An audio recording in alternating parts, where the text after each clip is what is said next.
Independent radio, KWSS 93.9 FM, and streaming everywhere at kwss.org. It is the Dani Cutler Show. And those of you who are listening right now, my guests are here with me via Zoom, pre-recorded. I have got the amazing Sara Fujimura here. And, you know, I've known her for years. She was just on Dani's Diner with her sister the beginning of June. So I'm sure you all remember that one. That was a fun time.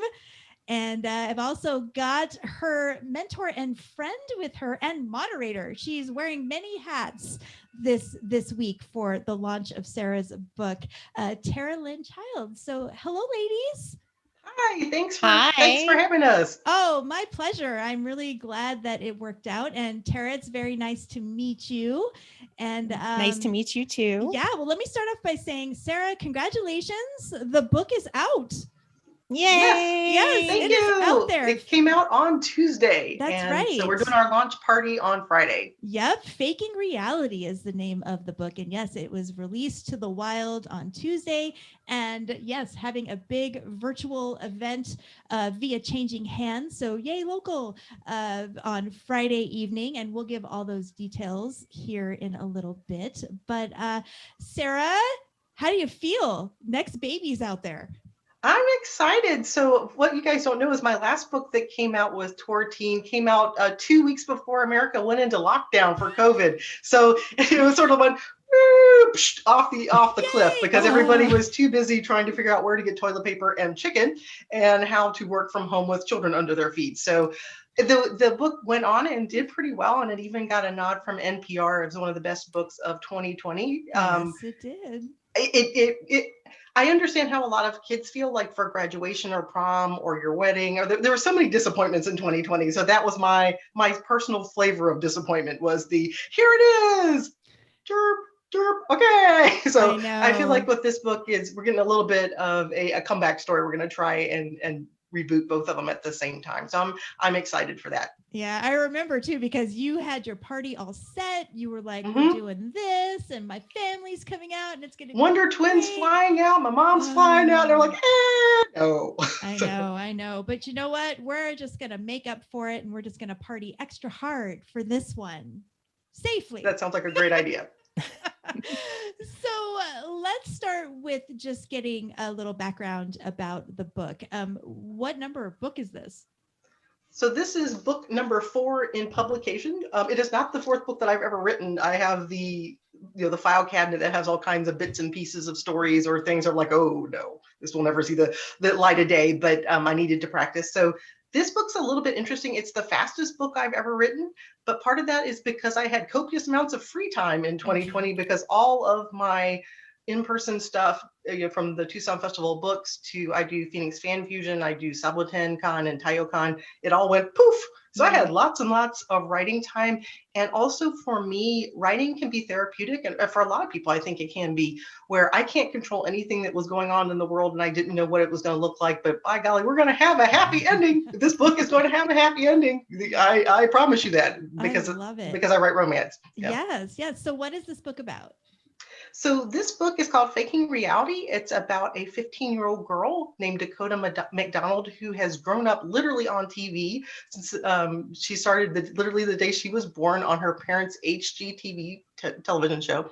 And now this show is coming to an end and she's really struggling with who she is outside of the spotlight and trying to figure out what she wants to bring forward with her for the rest of her high school career and into adulthood. So there's things that she's very good at. She's a builder and she's a maker and she's a functional artist or industrial design. And how does that come out into her work as she moves forward? And then we have the boy who is her best friend, who's been her best friend since they were in preschool, and he works in his family's restaurant. So it's for anybody who's worked in their family restaurant, which I have, that idea of they both work in the family business, but she has all the perks and the money and she can do pretty much whatever she wants, where Leo does not have the perks. He doesn't have the free time. He doesn't have the money. So there's a push and pull between the two of them working in the family business. But also I wanted to play with the dynamics, the romantic dynamics of Some Kind of Wonderful. So when you fall in love with your best friend and you can't be in the friend zone anymore.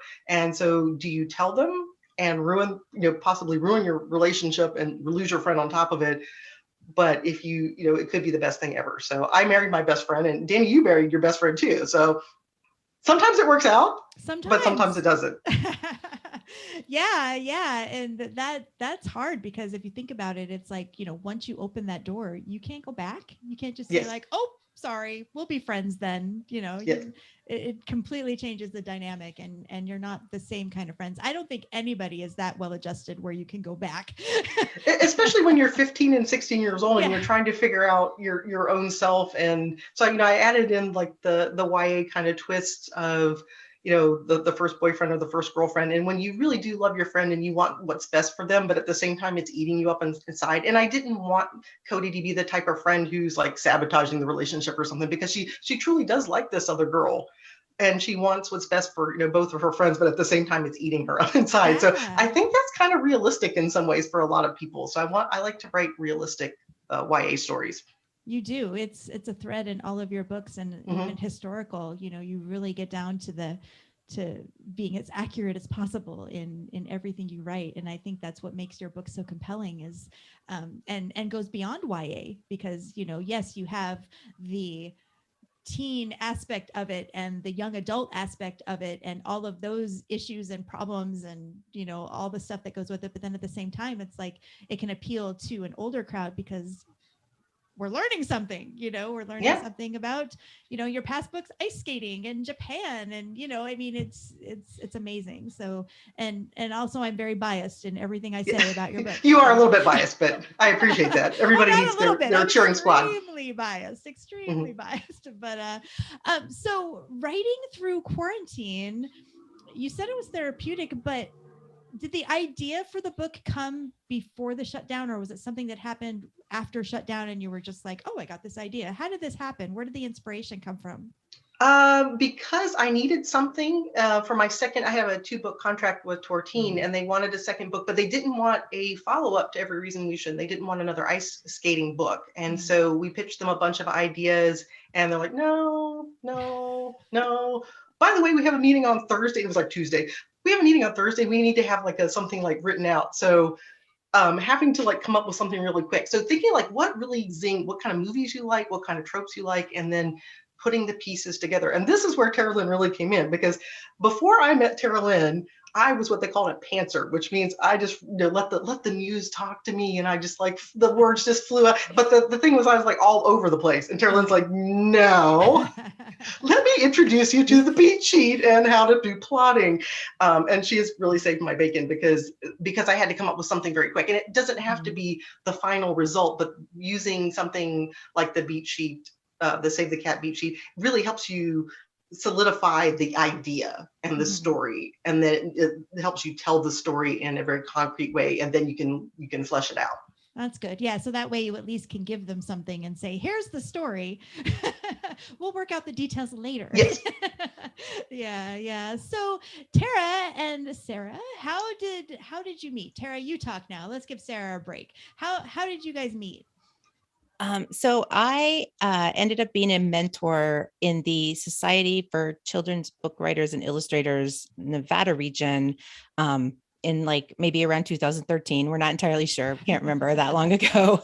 And in the mentor program, you're given a stack of manuscripts to read, and you like kind of rank them of your top ones, that your top 10 or something that you would like to mentor. And then they shuffle that up and like choose between, the different mentors all make their rankings, and then they sort them out according to who wanted whom.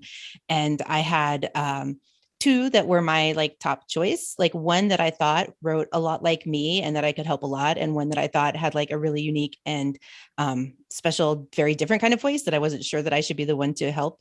And I got both of them. And Sara was the one who writes a lot like me. And I basically tell my readers that her books are a lot like my books if you take out the mythology and the magic. Oh, nice. So the mentor program, so that's, it wasn't an in-person thing. It was all just online, or? It was both. So she sent me her original manuscript, and then I think I gave her gave you notes at the first retreat. There were 2 in-person retreats that year. Okay. The first one was at this like gorgeous like lodge thing in Lake Lake Tahoe with like Ooh. overlooking the water. We had like little decks off of our rooms, and it snowed, and it was beautiful. And And that we was had the to like, leave early. Remember, we had to leave yes, early. I Here's know. Arizona girl going, what? But that was the setting in which I got to like tell her all the things that I think she thought she needed to change in her book.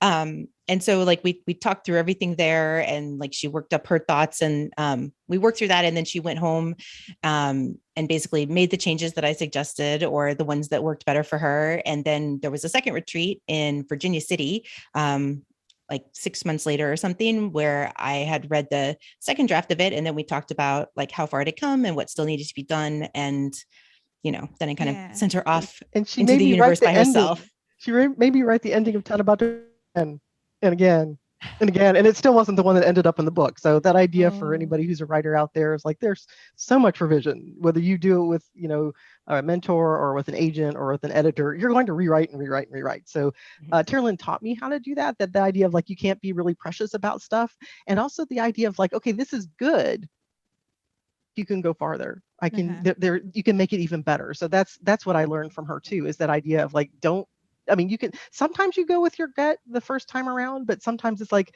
okay, that's good, but how can I make it even better? Yeah. Well, and sometimes it's that there's a problem, and maybe like I, as another author or your agent or your editor, are going to suggest like some change to make, like to solve that problem. And that might not be the way that you as a writer want to solve the problem. And so you have to find your own way. Like the important thing is to recognize that there is a problem and figure out how to solve it, not necessarily do what somebody else tells you to do. Right. No, I definitely agree with that. So when you're on the other side of the table and you're trying to mentor somebody else, that idea of like, I'm just telling you that something is not working with this particular problem, and here's some suggestions, we can spitball some ideas, but the idea of like, you just need to change this thing, but you don't have to change it the way I told you to change it. You can use that and jump off it into something else, and it will be even better. Right. It's just having that different perspective of somebody outside of your story, somebody outside of what you're putting together and what your story is about, so that you can get the different eyes on it and a different perspective on it, so that you can maybe make that ending the way it should be, or tie up those loose ends. She actually has her hand on 2 of my books. So Taunt About to Wish, which came out in 2017, and then Every Reason We Shouldn't, which came out in 2020, because we had to come up with, for the second retreat, we had to come up with like a second story.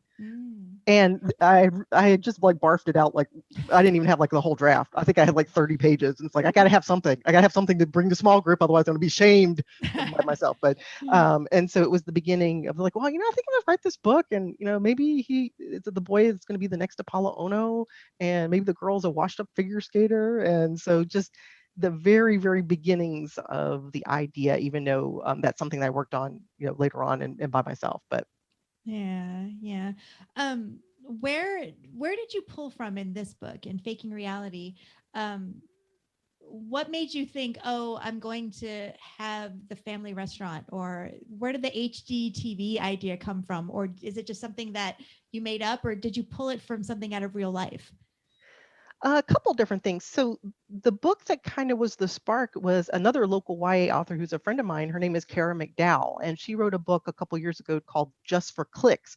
And so it's about a family who the father has passed away, and so their family business is, their mom was a mommy blogger. And I don't think there are still mommy bloggers and stuff. I think it's a little bit waned a little bit, but that idea of when what you and your family does is the business, and they're always getting like free this and free that, and it's very much a warped reality like my characters has. But that idea of like, it was 2 twin girls, and one of the twin girls didn't want to do it anymore, but she couldn't say no because she was part of the package, and so it had that same identity of, is this me, do I want to do this anymore? But for me to say no, I don't want to do this anymore, will greatly affect my family, with my twin, and that's our source of income. So I started with that, and then I really loved Some Kind of Wonderful with Watts and Keith, and so the the love interest being more of a cinnamon roll, hero, cinnamon roll Mhm. prince who's very sweet and sensitive versus like the alpha male kind of idea.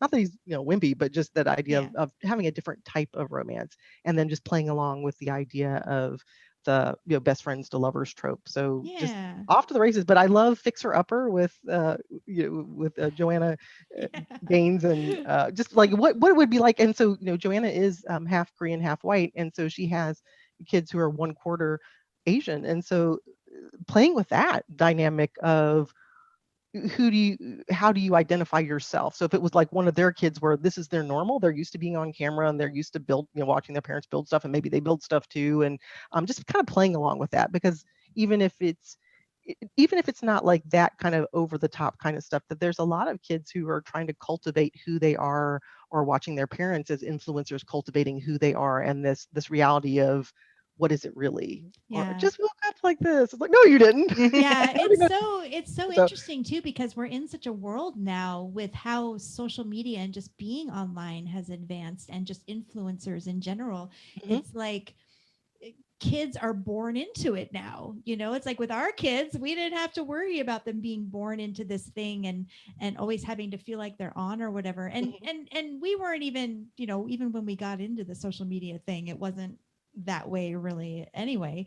But how do you separate yourself? And it's like, is this who I am? Is my online persona me, or who am I? And I can see that being a real challenge for a child of any age, or even an adult of any age, probably. But the first thing that came to my mind when you were talking was the Holderness family.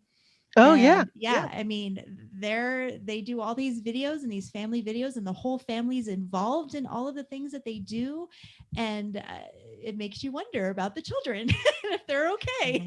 I was thinking more a little bit of the Jenner sisters. So the Mm, Keeping Up with the Kardashians. And I yeah. don't watch the show. I don't really like that show. But the idea of, you have to be part of the narrative, and for you not to be part of the narrative is Part of can the really narrative. mess up is messing up the show. So Right. but right. also that bigger idea of like, it's unscripted TV. It's like, No, it really isn't. You know exactly what's going to be happening and why. it's massaged. And they still keep out the things they don't want out there. So Mhm. it's not, but so interesting. Oh my goodness. I can't wait for Friday, and then being able to go and pick up my book from Changing Hands and dive in. Let's talk about the event. So Friday evening, I believe at 7 p.m. Arizona time. Yes. It's a virtual event from Changing Hands. And tell us a little bit of what's going to happen in the event. It's a teen geared event, right?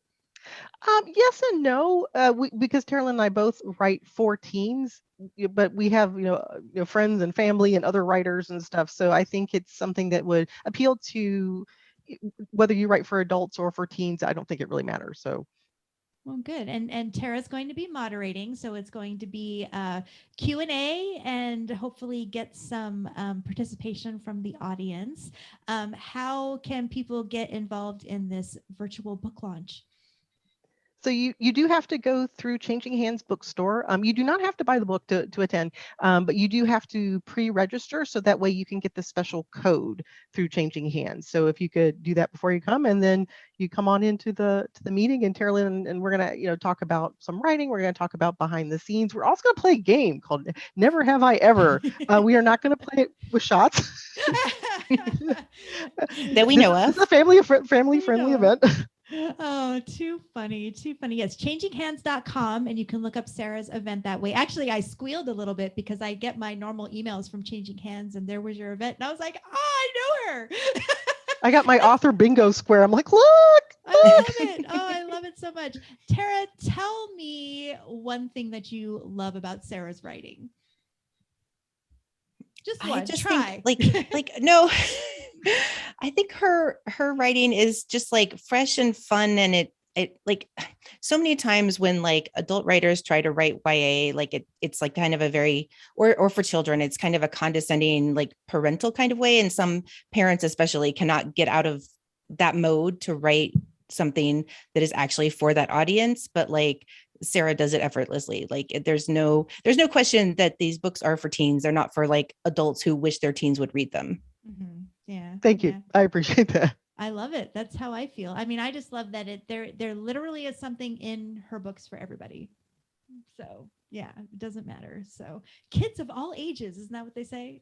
I always say I write for teens and the young at heart. So There I'm you not writing go. for adults, but I definitely have adult readers. And sometimes it's because they want to go in the time machine and go back to a time where they remember, their first love or their, summer crush or something like that. Right. And it take them back to a time that's not as complicated and the world's still your oyster and you could do, pretty much Right. anything. The whole nostalgia aspect, you hook them in with that. Yeah. So since this is a music centric morning show, I have a question for both of you. We'll start with you, Tera. I want to know your musical influences. So what music do you like to listen to, if any, that inspires you to write?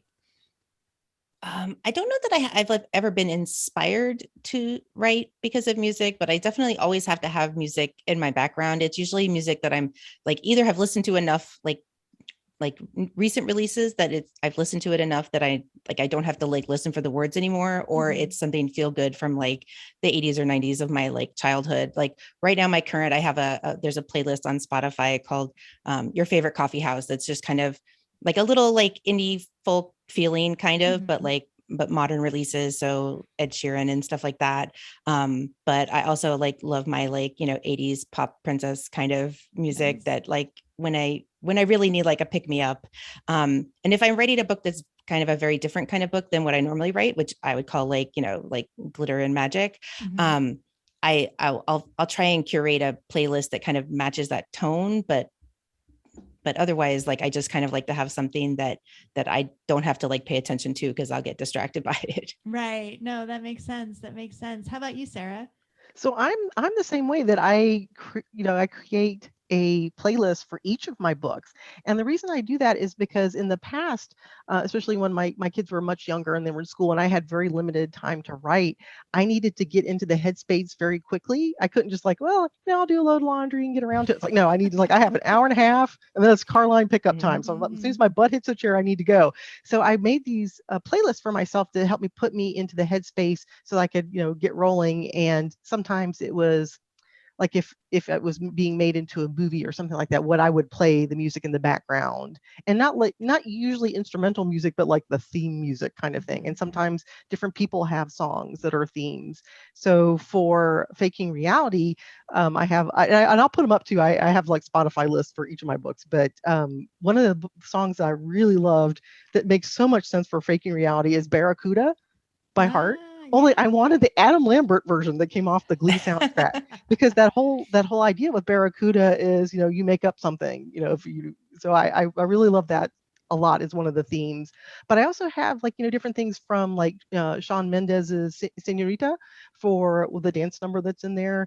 And then I had like Lizzo's, Good as Hell, because that idea of like getting ready and I'm hurting, but I'm getting ready for this date and I'm going to be myself and I'm going to be unapologetic about it. So just all kinds of like really weird stuff sometimes. I love that. Creating the soundtrack for your book. Like if this is going to become a movie, what are you going to hear as you're watching this movie? So I love that. And you could have, if you have the playlist on Spotify, then as people are reading, they can have the playlist on in the background. So I think that's fantastic. I mean, music is such a big influence on so much. So I think that's great. I always have the radio station on in the background. So, I've learned to tune it out. One of the funny stories though is for my first book, Faking Reality, the main character Ryohei, for some reason he doesn't look like him because Gavin DeGraw is white, but for some reason Gavin DeGraw's sound just reminded me of Ryohei, and so whenever I was trying to write a scene with him in it, I would listen to Gavin DeGraw songs. But also Gavin DeGraw was really popular at that time, and I felt like he was nagging me through the radio. Sometimes I'm driving car line, and I'm like, oh, I piddled my writing time away, and Gavin DeGraw's like, okay, Gavin, just hold on. I know, I'll write when I get home, I promise. It triggers something too. Yes. It's like if you have certain music and certain sounds or whatever, it'll trigger that to let you know that, okay, this is what I need to be doing right now or whatever. And if you're running behind and you hear it, you're like, oh, shoot, I have to get back into that. So yeah, I think that's fantastic. Oh my gosh, it's so much fun talking to you. I wish I could talk to you forever, but we have a book launch to get ready for and everything. We do. So yes, Definitely. so Friday, 7 p.m. You're listening to this on a Friday, so we could say tonight. I will have this Zoom interview up online so that you can see the entire interview and see their beautiful faces. And Tera, how can people learn more about you and maybe check out your books? Everything anybody needs to know about me is on my website, which is TeraLynnChilds.com. That is TERALYNN Childs.com. And I'm usually hanging out on Instagram if I'm not writing. Excellent, excellent. And Sara, after they go to Changing Hands and purchase your book, how can they find out more about you? You can follow me on social media or on my website, and it's just my name, Sara, Sara Fujimura, Fujimura, .com. Great. And I will have links to all of this on the KWSS social media sites. And I hear that, Tera, you write more mystical, you said magic, glitter, all that stuff. Mythology, mermaids, yes. fairies. So Sara had a request for Bananarama's Venus to play after this interview. So that's what our listeners are going to hear now. You won't hear it on the Zoom. I'm sorry. You're just going to have to pull it up on your phones or on your Spotify and play it that way. But ladies, it was so wonderful talking to both of you. I'll see you both in the virtual release launch party tonight. And Sara, congratulations on the book. And eventually I'll see you in person because you're only like 10 minutes away. So I can give you a good hug and congratulate you properly. And I'll bring Wonder Twin with me sometime too. Yes, wonderful. So, all right. Well, thank you so much, ladies. Thanks so much, Thank you.